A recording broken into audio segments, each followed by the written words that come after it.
How to receive same call on two iPhones, quick and simple. So let's get started. First of all, take your primary phone. This is my primary phone with the SIM card. So let me just open the settings app from the home screen.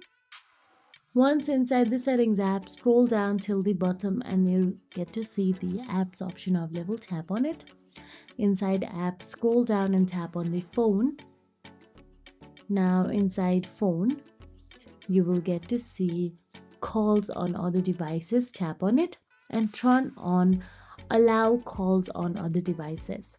Under allow calls on, turn on the switch next to your second iPhone must be signed in with the same Apple ID. On the second phone, make sure it is signed in with the same Apple ID. Also make sure that it is connected to Wi-Fi and you are now set. Incoming calls will ring on both iPhones. If you found this video helpful, please like, share and subscribe, and thank you so much for watching.